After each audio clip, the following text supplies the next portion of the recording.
자, 오늘 주님께서 주신 말씀 누가복음 23장 26절로부터 31절까지의 말씀입니다. 제가 읽도록 하겠습니다. 그들이 예수를 끌고 가다가 시골에서 오고 있던 시몬이라는 한 구레네 사람을 붙들어서 그에게 십자가를 지우고 예수의 뒤를 따라가게 하였다. 사람들이 큰 무리를 이루어 예수를 따라가고 있었는데 그 중에는 여자들도 있었다. 그 여자들은 그를 생각하며 가슴을 치며 통곡하였다. 예수께서는 여자들을 돌아다 보시고 말씀하셨다. 예루살렘의 딸들아, 나를 위하여 울지 말고 너희와 너희 자녀들을 위하여 울어라. 보아라, 사람들이 임신하지 못하는 여인과 아기를 낳아보지 못한 태와 젖을 먹여본 적이 없는 가슴이 복되다 하고 말할 날이 올 것이다. 그때 사람들이 산에다 대고 우리 위에 무너져 내려라 하며 언덕에다 대고 우리를 덮어버려라 하고 말할 것이다.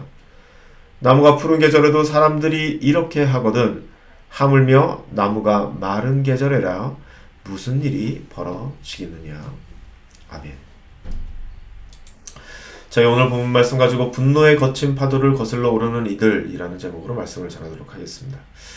자, 어저께 제가 이거를 올렸는데 목소리가 하나도 나가지 않았죠. 죄송합니다.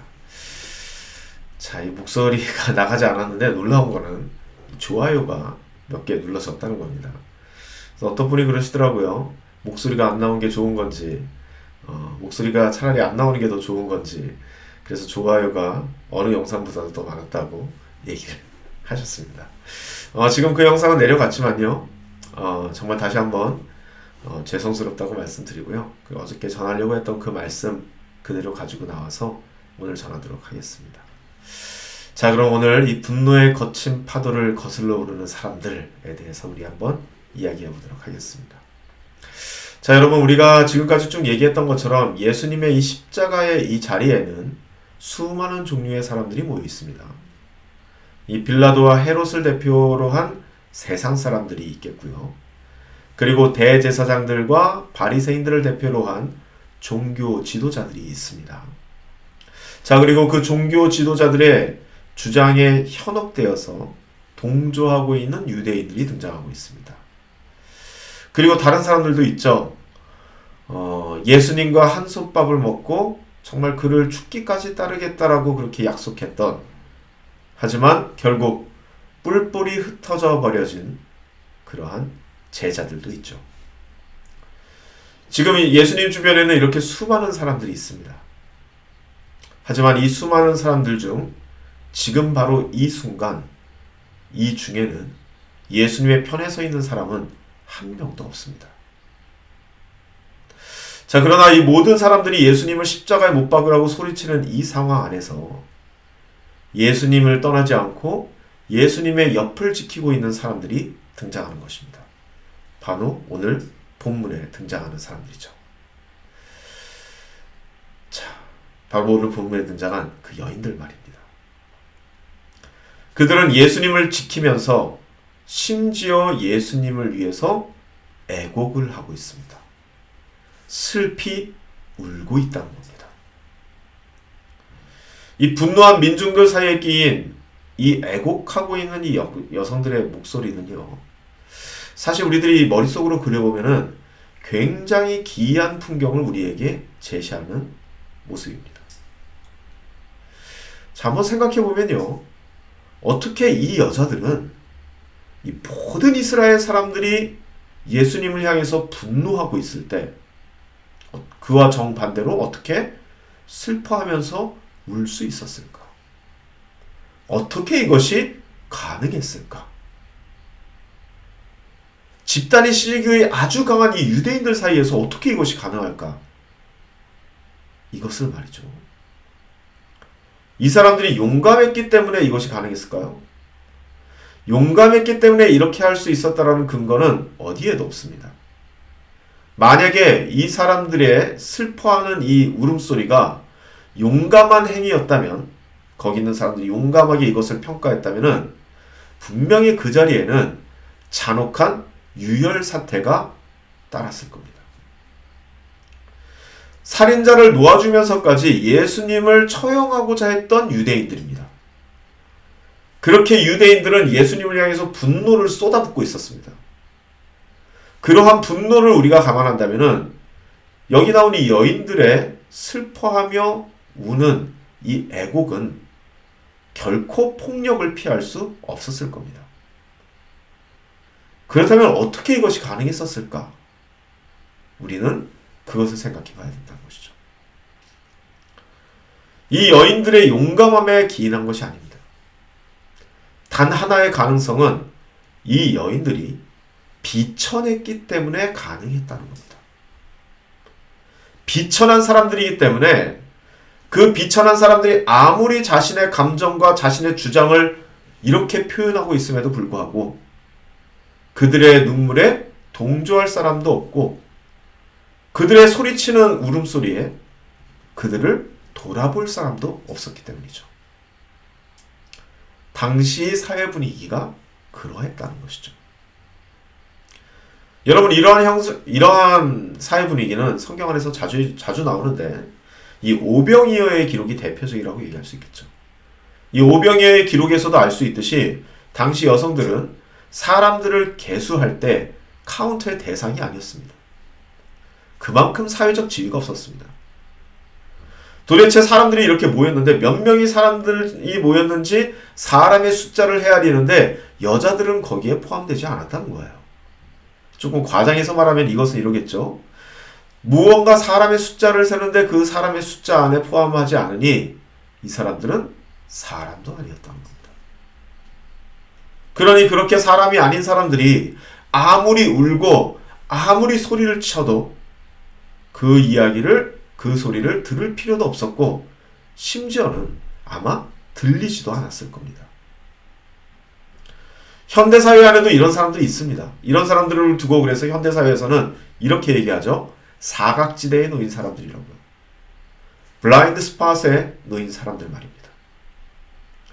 이 사람들은 분명히 우리가 살고 있는 이 사회 안에 존재하고 있는데 실제적으로는 보이지 않는 사람들입니다.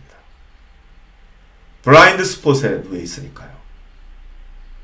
사회가 보고 싶지 않기 때문에 그냥 보이지 않는 것으로 여겨버린 사람들입니다. 그래서 아무리 울어도 제지할 필요가 없었고 크게 문제를 삼을 이유도 없었던 것이죠.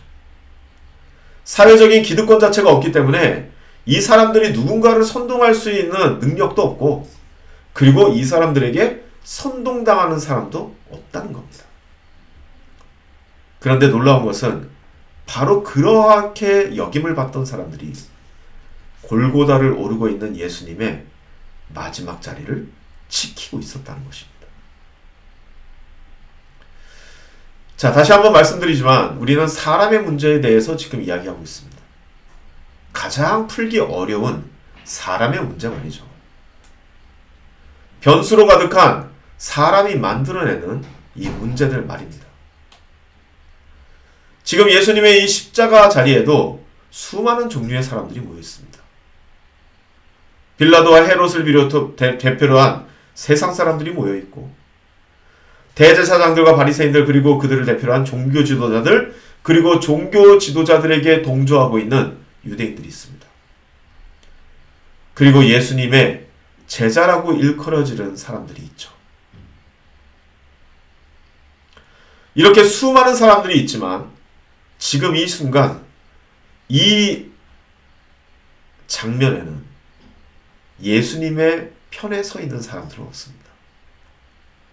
오직 그의 마지막을 지키고 있는 사람들은 사람으로 계수조차 받지 못하고 철저히 이 세상의 블라인드 스폿 안에 감춰져서 소외받아 온 그러한 여인들만 그의 편에서 애곡하고 있다는 것입니다. 존재감 자체가 없는 바로 그 사람들이 말이죠. 정말 놀라운 것은 예수님이 잡혀서 십자가 위로 끌려가고 있는 이 모든 장면을 가장 정확하게 인식하고 가장 정확하게 바라보고 있던 사람들이 바로 이 여인들이었다는 것입니다. 이러한 사실은 우리들이 생각해 보아야 할 충분한 이야기거리를 우리들에게 던져주고 있습니다.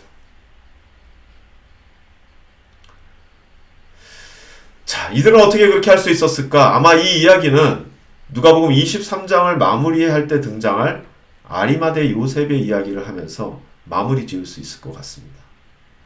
그때까지는 그때까지 이렇게 다른 이야기들을 좀 전하게 될 텐데, 이 다른 이야기를 진행하는 중에도 이 여인들의 눈물과 그리고 그 슬퍼하는 그 모습들을 잊지 않으시고, 그리고 나의 이 평상의 삶 속에서도 온전히 묵상할 수 있는 저와 여러분이 되시기를 소망합니다. 자, 말씀을 정리합니다. 제가 몇 주 전에 이 크라이처치에 내려갔을 때, 그 감리교, 뉴질랜드 감리교단 이제 고위 임원이었죠. 그 사람에게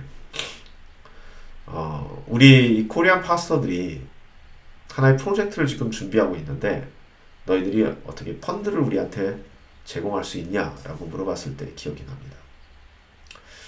그때 그 목사님이 저한테 그렇게 물어보시더라고요. 무슨 프로젝트를 하려고 하느냐라고 얘기했을 때 저희가 이 얘기를 했습니다. 우리가 생각하기에 이 뉴질랜드 사회 안에서 가장 블라인드 스폿 안에 있는 사람은 워크비자 소유자들 같다. 그 사람들은 영주권이라는 이 하나의 이 나라의 제도, 그 권리에 얽매여서 많은 비즈니스 오너들과 그리고 사회적으로도 착취당하고 있으며 항상 불리한 상황에서 아무것도 하지 못하고 호소할 곳도 없는 상황이다. 지금 우리가 사람들을 도와준다면 가난하고 굶주리고 있는 사람들도 좋겠지만 내가 이렇게 쭉 봤을 때 이 워크비자 소유자들을 도와주는 사람은, 그런 기관들은 이 뉴질랜드 안에 거의 존재하지 않는다고 봐도 무방할 정도이다.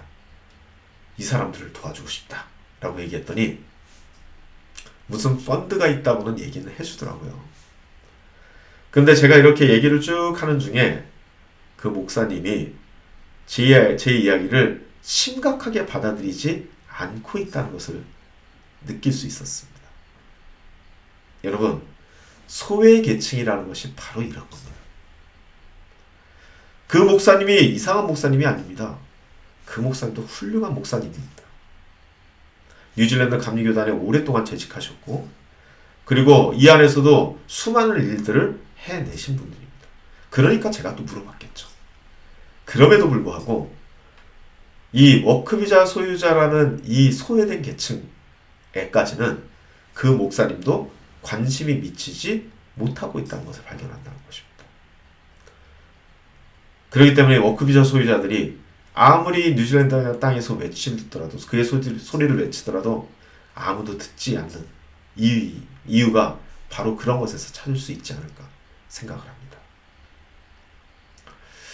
자, 소외당했다는 것, 가려져 있다는 것, 사각지대에 있다는 것이 과연 우리에게 의미하는 게 뭘까요?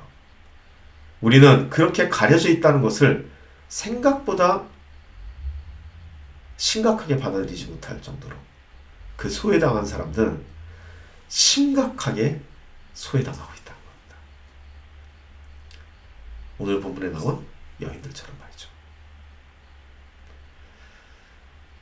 이것이 우리들이 이 세상을 바라보는 눈을 밝혀줄 하나의 또한 단초가 되기를 바랍니다. 그렇게 이 세상의 어느 누구도 빠뜨리지 않고 그들에게 예수님의 복음과 하나님의 이 천국 역사가 함께하기를 기도하고 닫고 그렇게 꿈꾸며 살아갈 수 있는 저와 여러분이 되시기를 간절히 소망합니다. 기도하시겠습니다. 아버지 하나님, 주님께서 우리에게 보여주시는 많은 것들이 있습니다. 그렇지만 우리는 보고 싶은 것만 보는 참으로 희한한 눈을 가졌습니다. 그렇기 때문에 많은 것들을 정치적으로 해석하고 나의 이득에 따라서 움직이는 것을 봅니다. 실제적으로 이 세상 안에서 능력도 없고 영향력도 없고 그렇게 소외된 사람들은 도통 우리들의 눈에 보이지도 않고 보여도 자연스럽게 잊혀지는 것이 우리들의 분주한 삶입니다. 하나님은 어느 하나도 놓치지 않는데 우리는 그런 것들을 놓칩니다. 아버지 우리의 눈을 열어주시고 들을 수 있는 귀를 열어주셔서 그 소외당하고 갈 곳 없는 자들이 외치는 그 소리와 신음하고 있는 그 신음을 들을 수 있는 귀를 우리에게 허락하여 주옵소서. 예수님의 이름으로 기도드립니다. 아멘. 다 같이 기도하시겠습니다.